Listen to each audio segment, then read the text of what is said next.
There's a peculiar moment in any great party town when the party finally definitively ends.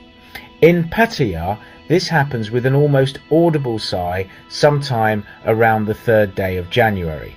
For weeks, the city has been a thrumming, incandescent beast. It's a place of such relentless festivity, neon light, bass-heavy music. Every square inch of beach road is a jostling, joyous chaos of humanity, a river of people flowing past bars that spill their patrons and their pounding music onto the pavement. It is, in short, a glorious, deafening and utterly exhausting spectacle. Then, almost overnight, it's not. The change is less a sudden stop and more of a slow, graceful fade. The gargantuan Christmas tree on the waterfront, which only days ago was the backdrop for 1,000 selfies a minute, now looks a little lonely, like the last guest at a wedding who isn't quite sure how to get home. The music, which had seemed to emanate from the very soil, is now just a distant murmur coming from a few hardy establishments. The air itself, once thick with the scent of street food, perfume and celebratory firecrackers, begins to smell simply of the sea again, a briny, clean fragrance that feels like a long-forgotten memory. You walk the same streets you navigated by sheer force of will just a week prior, and the experience is profoundly different. Where there was a wall of bodies, there is now open space. You can actually admire the architecture such as it is, or notice the intricate patterns of the paving stones beneath your feet.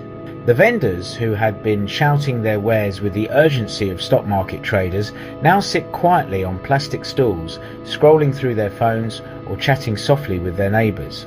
It's as if someone gently turned down the volume knob on the entire city, allowing its quieter, more modest sounds to finally be heard. The feeling is one of profound relief, not just for the visitor seeking a moment's peace, but seemingly for the city itself. Buildings that were merely scaffolding for flashing lights and advertisements now stand as simple structures against the sky. The frantic energy that defined the holidays has dissipated, leaving behind a tranquil vacuum. It's a time when Pattaya seems to catch its breath, look around at the glittering debris of its own good time, and take a well-deserved collective nap. For the traveller who stays, this is when the true performance begins, a far more subtle and interesting show than the one that just ended. The beaches are perhaps the most startling beneficiaries of this mass exodus. For the past month, Jomtien, Pattaya Beach, densely populated archipelagos of beach towels and umbrellas. Finding a path to the water required the navigational skills of a jungle explorer. Now, the sand has been returned to its rightful owners. A few strolling families, the odd sunbather lost in a book, tireless joggers tracing the shoreline at dawn. The water, no longer churned, settles into a placid, glassy sheet of turquoise. Jet skis, banana boats. Down at the Bali High Pier, the change is palpable. Longtail boats that once buzzed to Koh Lan now bob gently in their moorings. Captains with faces weathered by 1,000 voyages, mending nets with methodical patience, applying a fresh coat of paint to a hull, sharing a cup of tea and a quiet conversation. The commercial heart of the city beats slower. Smaller souvenir shops and pop-up stalls have vanished. Owners packed up, gone home for family visits. Larger places now sport handwritten hours, open 10 am. One sign reads, Grand hotel lobbies, staff polishing brass, chatting with the few remaining guests. Even the prices seem to take a holiday. Hotel room costs gently float back down to earth. Tour operators now offer deals with a friendly, unhurried smile. Markets are still vibrant but less crowded, leisurely browsing and friendly haggling. This is Pattaya on sale charms at a discount. It's a bargain hunter's paradise if the bargain you seek is peace. With the tourist tide receded, the true character of Pattaya begins to emerge. and it is a far cry from the one-dimensional party capital of popular imagination. This is a city of neighbourhoods, of families, of people going about their lives. You see it in the morning rush, not of tourists heading to the beach, but of children being walked to school by their parents.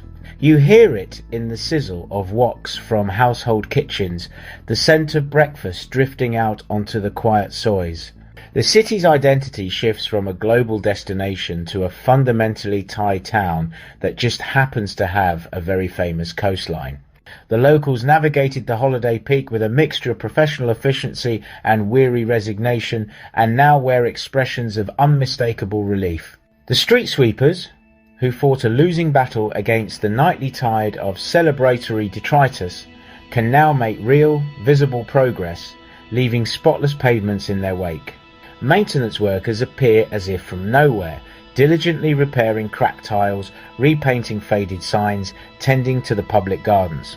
It's a citywide spring clean in January, a collective effort to restore order and beauty after the wonderful chaos of the high season has passed. It's this very shift, this quiet transformation from a global hotspot to a local haven, that is the subject of a fascinating new podcast. The folks at Lonely Traveller Productions have just released a new episode that delves deep into this post-holiday lull. They've done a marvellous job of it too, speaking not just to hotel managers about occupancy rates, but to the boat captains, the market vendors, and the restaurant staff who live through this annual cycle. The podcast captures the sounds of the quiet city, the gentle lapping of waves, the distant chime of a temple bell, and explores the profound sense of renewal that settles over Pattaya in January.